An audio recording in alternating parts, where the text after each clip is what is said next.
Nggak pernah tak follow itu.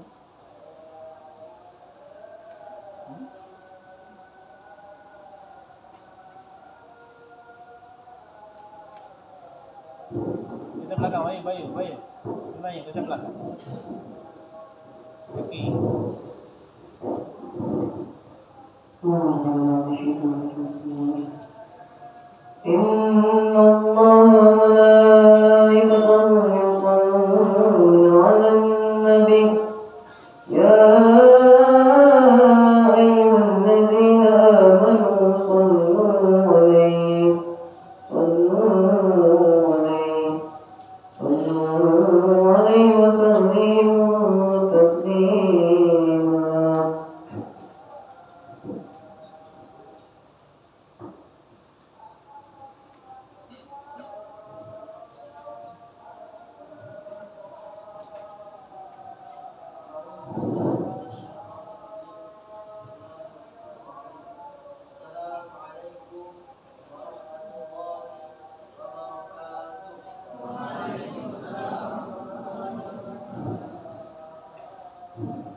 إن الحمد لله نحمده ونستعينه ونستغفره ونعوذ بالله من شرور أنفسنا ومن سيئات أعمالنا من يهد الله فلا مضل له وما يضلله فلا هادي له أشهد أن لا إله إلا الله وحده لا شريك له وأشهد أن محمدا عبده ورسوله اللهم صل على سيدنا محمد وعلى آل سيدنا محمد فيا عباد الله اتقوا الله اتقوا الله اتقوا الله حق تقاته ولا تموتن إلا وأنتم مسلمون وقال الله تعالى في القرآن الكريم أعوذ بالله من الشيطان الرجيم بسم الله الرحمن الرحيم وما خلقت الجن والإنس إلا ليعبدون صدق الله العظيم. Bersyukur kita kepada Allah Subhanahu wa taala dengan mengucapkan alhamdulillahirabbil alamin, yang mana Allah Subhanahu wa taala telah memberikan kita nikmat dan karunia-Nya sehingga kita dapat berkumpul di masjid yang kita cintai ini untuk melaksanakan rutinitas mingguan kita, yakni sholat Jumat berjamaah. Salawat beriringkan salam tak lupa pula kita hajahkan kepada junjungan alam, yakni Nabi Muhammad sallallahu alaihi wasallam dengan mengucapkan Allahumma shalli ala sayyidina Muhammad wa ala ali sayyidina Muhammad. Sebelum khatib menyampaikan isi khutbah khatib pada siang yang berbahagia ini, khatib berwasiat kepada jemaah sekalian, terkhususnya kepada diri khatib sendiri, untuk selalu meningkatkan ketakwaan kita kepada Allah Subhanahu wa taala. Takwa dalam artian tunduk dan patuh kepada Allah Subhanahu wa taala dengan menjalankan segala perintahnya dan menjauhi segala larangannya. Baiklah, tema khatib pada siang yang berbahagia ini adalah memahami keberadaan manusia di muka bumi. Para hadirin sidang jemaah salat Jumat yang dirahmati oleh Allah Subhanahu wa taala. Jika orang-orang yang mempertanyakan arti hidup ini tanpa mengenal ajaran agama, tentu tidak akan mendapatkan jawaban yang memuaskan hatinya. Ia akan terlihat gelisah sebab jawaban-jawaban yang diterimanya justru akan lebih membingungkannya. Sebagai seorang muslim yang memahami ajaran Islam dengan baik, tentu sangat mudah mencari jawaban untuk apa manusia berada di bumi ini, sebab ia akan mencari jawabannya bukan berdasarkan pemikirannya, namun berlandaskan kitab Allah. Menurut firman Allah Subhanahu wa taala dalam Al-Qur'an Al-Karim, tujuan keberadaan manusia di muka bumi ini setidaknya ada dua. Yang pertama, manusia sebagai makhluk diciptakan untuk menyembah Allah atau beribadah kepadanya. Allah berfirman dalam surah Az-Zariyat ayat 56 yang berbunyi, A'udzu billahi minasyaitonir rajim.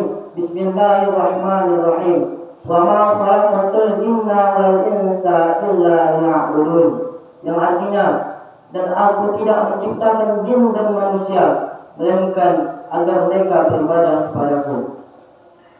Manusia sebagai makhluk Allah Subhanahu wa taala yang mendapatkan dirinya seperti yang dimaksudkan dalam surah Az-Zariyat tersebut berarti mempunyai kewajiban tunduk dan patuh, menyembah atau beribadah hanya kepada Allah Azza wa Jalla, tidak kepada sesama makhluk, baik yang lebih tinggi sederajat atau yang lebih rendah tempat keberadaannya. Makna ibadah itu sendiri tidaklah sempit. Ibadah merupakan ruang lingkup yang sangat luas dalam kehidupan ini, sebab memiliki pengertian kauliyah dan dinas aliyah, baik secara lahir maupun batin dalam setiap aspek kehidupan muslim. Imam Islam Ibnu Taimiyah memberikan definisi ibadah.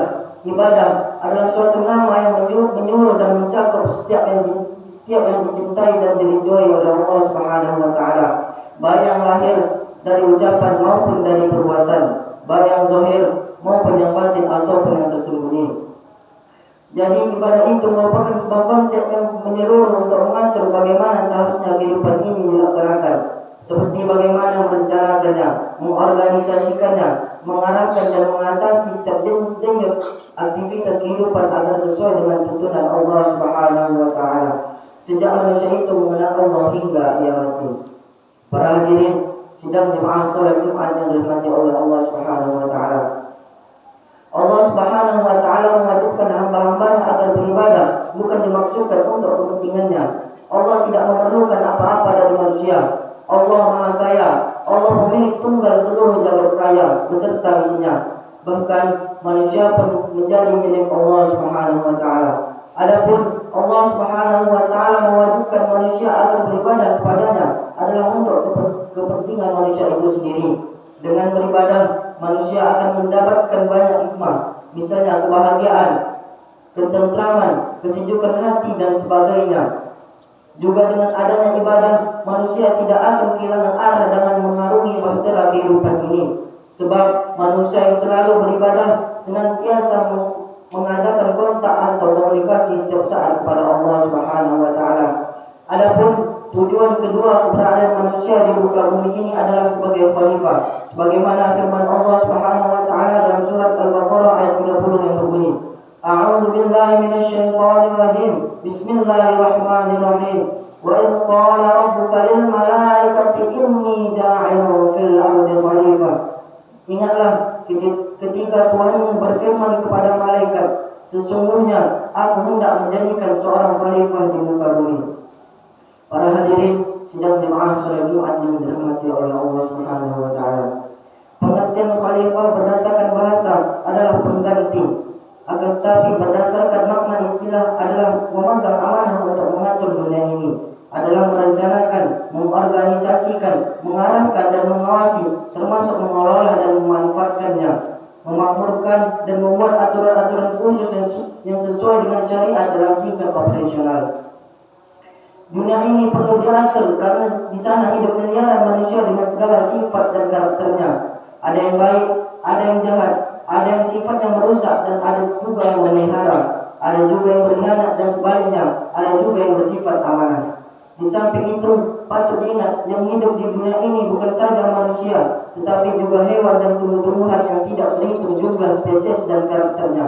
Perlu diperhatikan segala sumber alam yang tersedia bagi kelanjutan hidup manusia dan spesies lainnya, keberadaan yang sangat terbatas.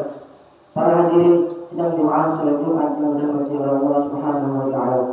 Jika manusia sebagai khalifah fil ardh bisa melaksanakan amanah yang dibebankan dengan baik sesuai tuntunan Allah Subhanahu wa taala, itu pun merupakan ibadah.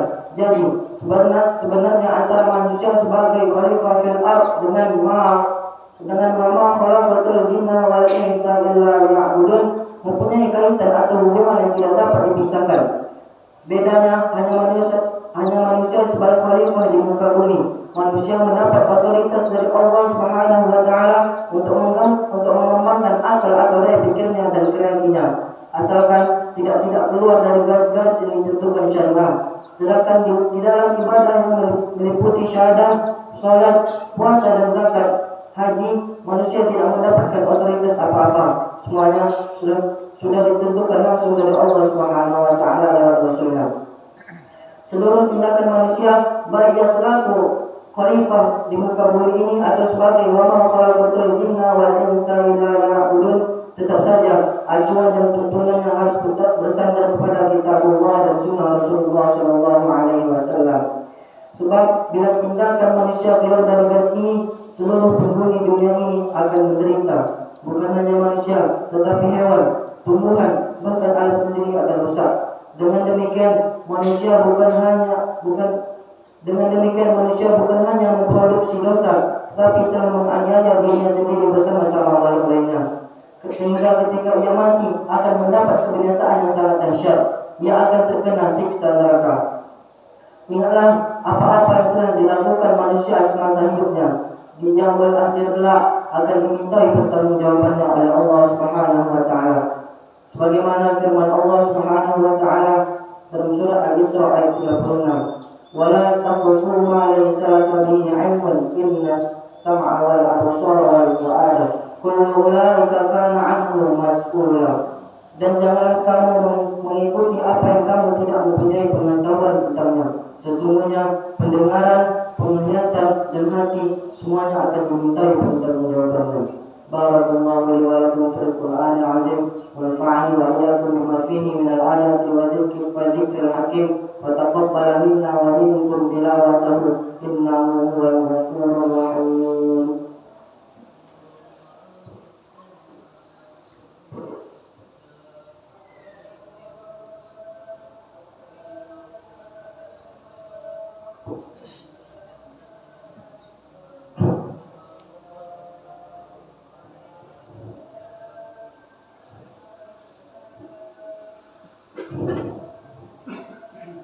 Alhamdulillahi rabbil alamin wassalatu wassalamu ala asyrafil anbiya'i wal mursalin wa ala alihi wa ashabihi ajma'in. Asyhadu an la ilaha illallah wa asyhadu anna Muhammadan 'abduhu wa rasuluh. Allahumma shalli ala sayyidina Muhammad wa ala ali sayyidina Muhammad. Wa qala Allah ta'ala fil Qur'anil Karim أعوذ بالله من الشيطان الرجيم بسم الله الرحمن الرحيم والعصر إن الإنسان لفي خسر إلا الذين آمنوا وعملوا الصالحات وتواصوا بالحق وتواصوا بالصبر إن الله وملائكته يصلون على النبي يا أيها الذين آمنوا صلوا عليه وسلموا تسليما. اللهم صل على سيدنا محمد وعلى آل سيدنا محمد كما صليت على سيدنا إبراهيم وعلى آل سيدنا إبراهيم وبارك على سيدنا محمد وعلى آل سيدنا محمد كما باركت على سيدنا إبراهيم وعلى آل سيدنا إبراهيم في العالمين إنك حميد مجيد. اللهم اغفر للمسلمين والمسلمات والمؤمنين والمؤمنات الأحياء منهم والأموات إنك على كل شيء قدير. اللهم اغفر لنا ذنوبنا ولوالدينا وارحمهم كما ربونا صغارا. اللهم انصر الإسلام والمسلمين في فلسطين وفي إندونيسيا وفي كل مكان وفي كل زمان برحمتك يا أرحم الراحمين. ربنا ظلمنا أنفسنا وإن لم تغفر لنا وترحمنا لنكونن من الخاسرين. ربنا آتنا في الدنيا حسنة وفي الآخرة حسنة وقنا عذاب النار. عباد الله إن الله يأمركم بالعدل والإحسان وإيتاء ذي القربى وينهى عن الفحشاء والمنكر والبغي يعظكم لعلكم تذكرون ولذكر الله أكبر. أقيموا الصلاة.